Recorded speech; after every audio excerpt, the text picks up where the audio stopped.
Welcome to Films and Stuff with your hosts, Pete Mitchell and Ethan Hunt. Pete, stream or skip. How are you today? I am great, Ethan. How are you? I'm good. So this week, your assignment was the show Station 11 on HBO Max. That's and right. My assignment, that's a pretty good title, by the way. My assignment was the very wordy The Man in the High Castle on Amazon Prime. You want to kick us off and tell us what is Station 11? Absolutely. Firefighting or space? So neither. No. Neither. Yeah. Twist. Big twist. I thought it was going to be about some kind of like remote outpost in the Antarctic. Not at all. Huh. So Station 11 reminds me a little bit of Nine Perfect Strangers. Really? Yeah, in the sense that it's a mini-series. It's based on a book. And it is one of the few shows which cannot be accurately judged based only on the first two episodes. It's just tough. If you watched it just on the base of the first two episodes, it would be a must subscribe. Because really? It starts off super strong with an incredible mystery. Huh? Like, if you had asked me last week after, Monday when I watched the first two episodes, I would have said, no, stop everything you're doing. Go watch Station 11 on HBO Max. But we judge on the season, apparently, not just on two episodes, right? So exactly. So normally we judge only on two episodes. Yeah. And when the show is this strong, you're just like, oh, well, I have to watch the rest of it. It's happened a couple of times. And then I immediately send you a message and say it. But this time I caught myself and said that I wanted to send me a message. Yeah. Exactly. But this time I wanted to catch myself and, see it. Let me just go into it. So the show is set between 2020 and 2040. Okay. It starts off in 2020 about a flu pandemic. Okay. And we learn that there's some kind of outbreak going on around the world. The main character, or one of the main characters in the show, finds out about it before anyone else because his sister works at a hospital. We see him go shopping. He buys $10,000 worth of groceries. And, he holds up in an apartment with his family and with this How many groceries do you get for $10,000? Exactly. It's crazy. I saw the number. I had to do a double take to see if that was a real number. I thought it was 900, but no, it was 9,000. Huh. And I have to say, it is quite possibly the start, especially episode 1 and 2, absolutely terrifying to watch. Really? It's genuinely shocking and terrifying in the sense that shocking because it's also terrifying because this is also something we as a society has gone through. Shocking in the sense that, of course, it's fictional, so they go a little bit further. They talk, you see violence, you see a lot of you see the negative sides of the COVID pandemic brought up on screen, right? Yeah. So you have a bunch of deniers, you have a bunch of like this. Was this made before or after the COVID pandemic? I think during. Oh. I think it was filmed during, but I'm not sure. Don't hold me to that. Okay. But the thing that got me hooked was because at the end of that very first episode, we do a time jump 20 years, and we see that little girl who was in the first episode in the beginning, who's like an 11 or an 8-year-old girl. She's now almost 30 years old. Okay. And it's a time jump. And she's reading a comic book called Station 11. Okay. So I thought, oh man, this is going to be a time travel thing. There's going to be, because the comic book, I just thought there was a lot of elements in it. But it's not any of that. Basically, the show is, it's so hard to describe, but the show flits back and forth between the present and the past. And we learn that basically society is completely broken down in these 20 years in America. The show is not set in any major city, by the way. Yeah. I think they very wisely made it like a fictional city in the middle of America. The show centers on the little girl, who obviously is now an adult. Her name is Kristen in the show. And she was an actor as a child in a production of King Lear. In the future, she becomes a part of this traveling group of Shakespearean actors and performers who are widely known around the state, and they're called the Traveling Symphony. And they travel in a big circle doing productions of Shakespeare for other people who have settled in this new normal, which is to say, people have society has broken down, so there's no electricity. People who have been born after the pandemic are called, I think, pre-pandies or something or post-pandies. They don't know how telephones work. They don't know what an iPhone is. They don't understand Uber. They don't understand any of that kind of stuff. So again, on does it hit too close to home? That's why it was shocking. That's why it was so terrifying, is that it hits really close to home. It's incredibly close to home. And that's why I was like, oh, this could be good. And then you find out over the course of the series, that everyone, as you would expect in this miniseries, this is kind of like how it's a little bit like Nine Perfect Strangers. Everyone is connected some way. Yeah. There's a cult in the future. The cult wants to kidnap people, and they want to do this and they want to do that. It's really, I know I'm doing a very poor job of describing Station 11. It's very hard for me to accurately describe it, because if you just saw the first 2 episodes of the show, you would think it's about one thing. But then if you watch the rest of the series, you realize it's not about that one thing at all. From what you described in the future, forget the traveling mimes and stuff.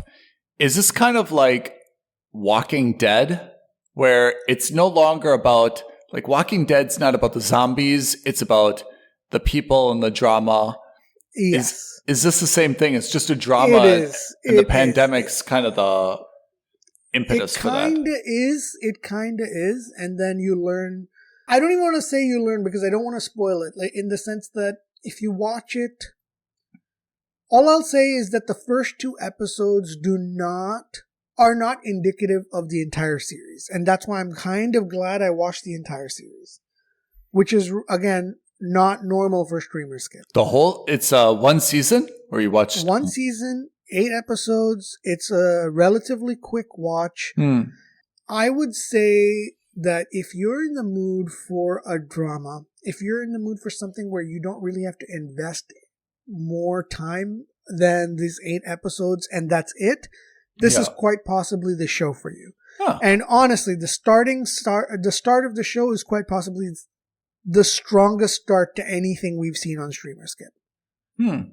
I would say that's rivals, very bold it statement. Rivals The Tourist. So just to watch the first 2 episodes and then put it aside. If you watch the first 2 episodes, you will say, my God, I need to watch the rest of the show pronto. And then when you watch the rest of the show, you realize that the first 2 shows aren't indicative. And that's not a bad thing, by the way. Because the first 2 episodes really do a good job of setting up the rest of the series. The comic book, which is in the show, is called Station 11. And that comic book is what it's like the MacGuffin of the show. A cult is created around that comic book. It's so hard for me to describe more of the show without spoiling it. I don't want to spoil it in the sense that the drama itself is quite good. The interpersonal relationships is quite good. I have given this a mooch only because the start is so strong, it kind of fizzles towards the end, which is what I said about the same thing I said for Nine Perfect Strangers and the same thing I said for Pieces of Her. Oh, yeah, Pieces of Her. It reminds me a little of that, which is when you first start it, there's a lot of potential for greatness throughout the series. Yeah. And that's not to say that it's not great. It is good, but I think the first 2 episodes are so good that everything else seems kind of like a bit of a downer thereafter. Does that make sense? It does. So, which is why I went from a must subscribe And then I said, because after I watched the first 2 episodes, I wrote my mini review. I said, oh, this is must subscribe. And then I sat down and watched over the course of the week, and I was like, oh, this is one of the few times where I have to go back and revise that rating. But Pete, so I get it. Episodes 1 and 2, which are mandatory for Streamer Skip, you watch, you're like, this is amazing. Episode 3 was a little bit of a letdown for you. Episode 4 was a letdown. Like, what's your mindset after the 4th episode? You're like, well, I'm halfway in, I'll finish it, or it's got to capture that magic again? No, not that. It wasn't. So when I say a letdown, I mean, I don't mean to say that it was bad. I'm just saying that it was pretty okay. Yeah. And the mystery of what's going on is still prevalent, but it's nowhere near as, I think it was because it starts off with a pandemic. It starts off with not an action sequence, but just a lot of drama and a lot of tension that we've all experienced in the last 3 years. Where you're, as you said, it hits a little close to home. So you're just like, oh, I have to see where this goes. My God, this could have been us had things gone badly. Yeah. That's all I'm saying. It's not that it's bad. I think that you want to continue watching it because you want to understand how the comic book plays into this. You want to understand how the episode, or not the episode, the series ends. So I'm not watching it because I was disappointed or that hoping that it would go back up. I'm watching it because, all else being equal, it's actually not bad. It's just not stop everything, which is why I didn't email you or message you or call you and say, Ethan, you have to watch this right now. Is this the best thing on HBO Max right now? Oh, no, definitely not. It is a very good show, but there are other shows on HBO Max that are far better. Pennyworth, Game of Thrones, Tourist. House of Dragons, The Tourist. There's we've seen all those things though, right? I mean, like like we saw Carnival Row, The Tourist, the Industry, White Lotus, Minx, Euphoria. Yeah. Okay. So there's a lot. I'm not saying that it's a bad show at all. By no means am I saying it's a bad show. I'm just saying that with some of the shows that we've already watched, and with potentially some of the shows that are still on our Stream or Skip lists, I would say that if you're in for a quiet weekend and all you want to do is watch TV, and you want to watch a pretty decent TV series and know that after you watch these 8 episodes, you're done with it, this is it. This is the one that I think you'll enjoy watching. So is there a conclusion? Is there a conclusion at the end of the 8th episode? There is, yes. Okay. I mean, I think that's the benefit for everyone as well, because you said it like, look, there's weekends where you're shut in or days you're shut in. You're like, hey, I want to start something. And it's tough when you're like, hey, I've got 4 seasons ahead of me. You know, like I'm never going to have finality. I'm never going to have conclusion. It's going to sometimes just like, 9 Perfect Strangers. You're like, look, I don't want a movie that's an hour and a half. But I'm definitely not looking for 5 seasons where I'm never going to know what the ending is, because after this weekend, I'm not going to be able to watch this, for another couple months. Exactly. There's something comforting about, just like Andor in a way, right? It wraps up pretty well, Yeah. There's more to come, but you can finish it and be like, all right, I feel accomplished. Nothing left unanswered. Yeah, exactly. It's one of those things where you're just like, I want to read a book this weekend, but I don't want to read a book. This is it. This is a good way to do it. Nice. So okay. I'm purposefully leaving it vague, unlike some of my other Streamer Skip reviews, but generally speaking, I'm doing that because I think that even though this public is service a mooch, and even for you, even if this is just a mooch, in my opinion, I think that there's still a lot of great value to be had from this TV series. I'm in on the first 2 episodes. I'm going to watch the first 2 episodes for sure. I agree. I think you should. And I think that will then set you up to decide if that's what you want to watch going forward. Yep. And also just say that, okay, well, I've finished my work for the week, or it's Christmas time. Everyone's off the next couple of weeks. I've got nothing better to do. I'm flying back home. I've got a 12-hour flight ahead of me. Let me download Station 11 on my iPad or on my laptop, and I can sit and watch it on a flight. Yeah, you're right. Speaking of Christmas shows, we should watch that Ryan Reynolds, Will Ferrell movie. Spirited? Yes. I saw it and I passed. No way! You give it a I gave it a skip? a hard skip. A hard skip? The hardest of hard skips I could possibly give a TV show. Hold on. Do you mean... It's already on our list. Do you mean that you gave it Warrior Nun rating? I gave it the same rating as Jurassic World Dominion. Oh my gosh. Didn't Ryan Reynolds do his Ryan Reynolds snarky things? He did. And what's wrong with Will Ferrell? He's just like... He did his Will Ferrell things. Not funny? Not funny. It did nothing for me.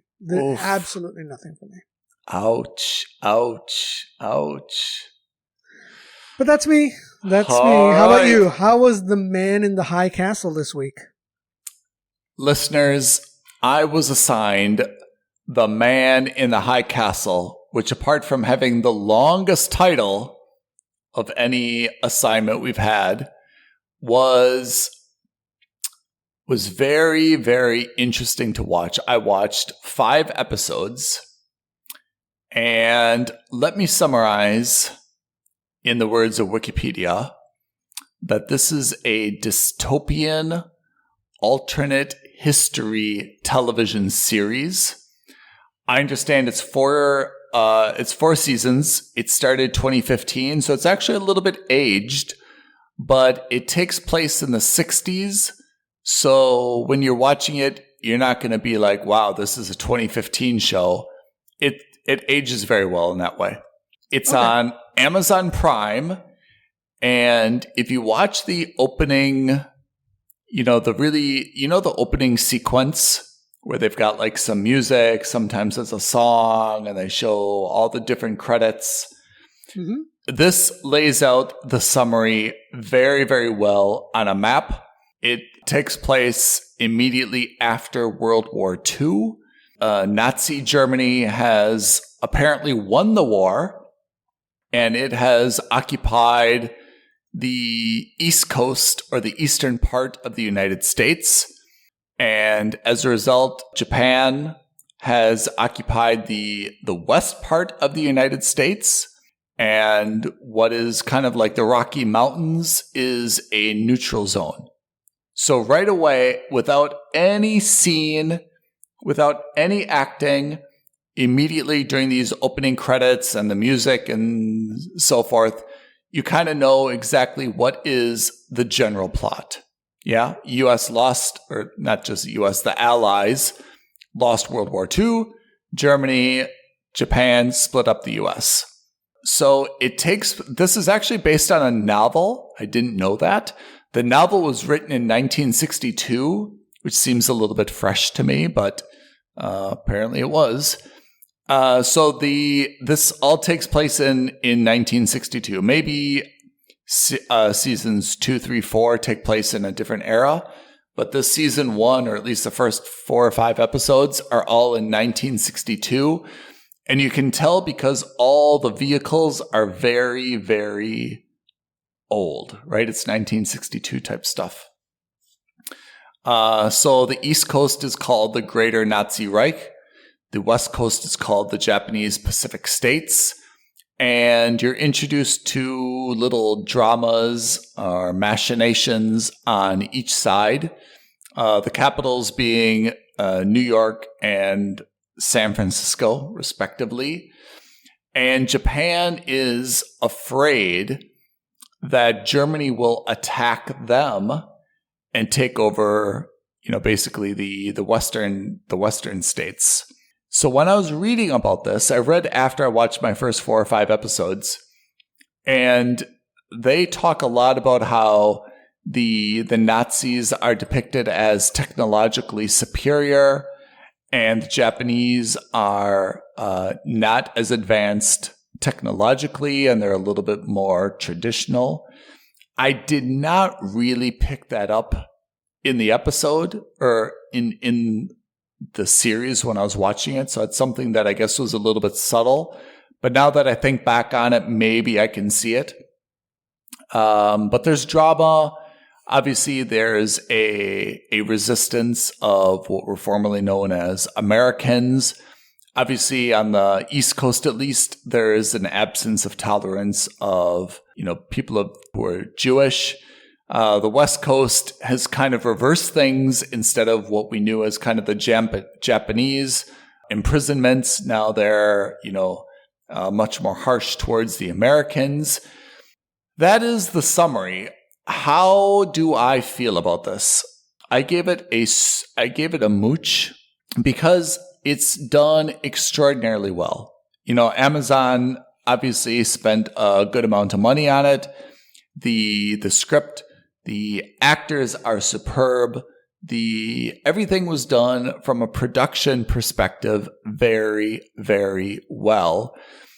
The subject matter is really a downer. And I'm sure that in whatever boardroom Amazon had to debate whether or not this should be greenlit, they had that conversation a lot. It's a downer, not because I'm an American, not for any other reason, that it's just really negative to watch a show about an occupied country. And here you've basically got two occupations. So it's almost like twice as negative. You're watching how harsh the Japanese are towards the Americans on the West Coast. You're watching, how militant the Nazis are on the East Coast. And I have to say, if I were Japanese or German, I would really be offended by this show. I mean, this is an alternate history that depicts each of these cultures or people in the worst possible light. It's pretty revolting to watch. Yes, there's a resistance. And yes, even within the Japanese ranks, of course, there's some people who are trying to undermine this. Of course, in the Nazi ranks, there's some people who are trying to undermine this. I imagine that over the end of season 1, season 2, 3, 4, there's going to be a lot of very good drama. I imagine it's going to be quite compelling. But I have to say, even though it's done well, it's dark. And, we got Pete really involved or really compelled by another, alternate history show. And that was For All Mankind. But For All Mankind, I thought, was in a very positive way. It wasn't at all negative. And I have to say, I think the distinction between these two dystopian histories, The Man in the High Castle and For All Mankind, is that The Man in the High Castle is just kind of dark. It's not a show where you turn it off after watching an episode. You're like, oh, that was enjoyable. That was funny. That was fun. Oh, I really learned anything there. It brings you down. And I know that not all television, not all entertainment has to be fun and games. We're not just out there for cheap laughs and fart jokes. Otherwise Adam Sandler would have a monopoly on the market. But there's also something about using your free time to watch something that makes you unhappy or puts you in a worse mood. And I think that's really the one thing that this show, which is otherwise extraordinarily well done and thoughtful, has against it. I gave it a mooch. If you like dystopian histories, you will like this show. But overall, I just found the subject matter to be too dark, too negative, again, just kind of bringing me down. And if I've got a limited amount of time in my life that I want to spend, on entertainment, I'm not really looking for a show that when I finish it 50 minutes later, I'm feeling worse and negative. I want something either uplifting, or if it's not going to be uplifting, I want it to be like really interesting, fascinating, thought-provoking, educational, something that just kind of like stimulates me. And I'm absolutely not getting it from the show. Is it fair to say that it leaves you feeling the way The Handmaid's Tale left me feeling? A little bit, yeah. I agree. And actually, as much as I love The Handmaid's Tale, and I think that's even a little bit more interesting, it's a very similar experience, which is you walk away and you're like, why is my mood bad now? You know, why am I somber? Why am I not jovial, right? And it's because the subject matter, you can't possibly, look at it in any respect that's positive or enjoyable, and I think that's really tough. And I would imagine that, again, at the Amazon headquarters, whenever they had to decide whether or not to greenlight the series, the pro side was, this is really, really unique. Everyone will, know about it. It'll be so interesting to people, and it's going to be done really, really well. And the con side was, no one wants to watch this show. You're not appealing to anybody. In fact, absolutely every German, every Japanese people will revolt against this show. You're not captivating anybody. The fact that it was on for 4 seasons on Amazon, I think, speaks to the fact of the quality. But again, maybe also just the size of Amazon and their ability and the size to of shows. Amazon. I mean, it is based on a book, and I have to say, dystopian histories are interesting, and this one's a really good case study, right? I mean, but for me, it's really too dark. The torture, the way that they treat people, the everything. It's just, why am I watching this? And I can't say when I'm watching it, I want to turn it off, because it's good. Like, the characters are interesting. The situations are compelling. It's not dull. It's not boring. It doesn't lack for drama or adrenaline. It's just that the entire idea of it is too dark and too negative for me. I watched 4 and I kind of enjoyed the 4, I have to say. But again, I noticed that after each one, I was just kind of like dragging a little bit, and I needed something to bulk me up, because I'm really not interested in watching, Japanese people, interrogate and beat up, people in San Francisco. There's nothing good that comes from that for me, Production value, exceptional. Storyline, kind of a downer. If you're a history buff, you will like it. But overall, I have to say that this is a mooch. There's better things out there if you're looking for stimulation or uplifting. But if you're a really huge history buff, you'll probably get a kick out of this one.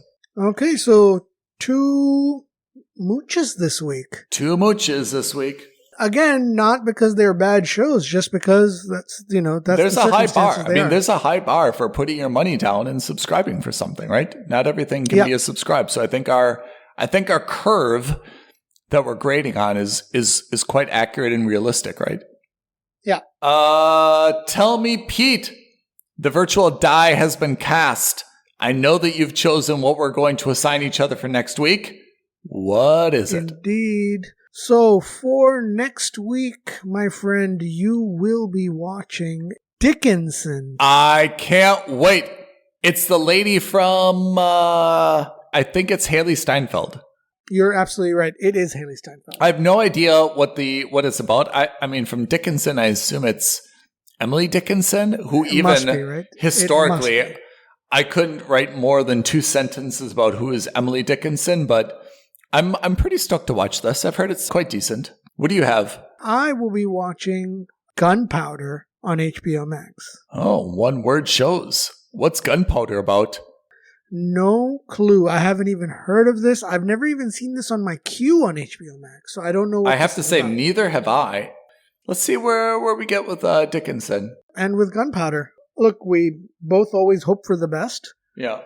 and we'll go from there. Listeners, thank you. Don't forget to send your comments. Drop us a line, comment below this video. You can drop us a line on Twitter at F&S Podcast, or you can drop us a DM on Instagram at Films and Stuff Podcast, or you can email us aloha at filmsandstuffpodcast.com. Pete, thank you for another great episode. I wish you an enjoyable viewing of Gunpowder, whatever that may be. Thank you, Ethan. I'm looking forward to hearing about Dickinson. Thanks, everyone. Have a lovely day ahead. Thanks, guys. Bye. Bye. Thank you for listening to another episode of Films and Stuff. If you haven't already, please subscribe and review on Apple Podcasts, Spotify, or wherever podcasts are downloaded. Films and Stuff. There is no substitute.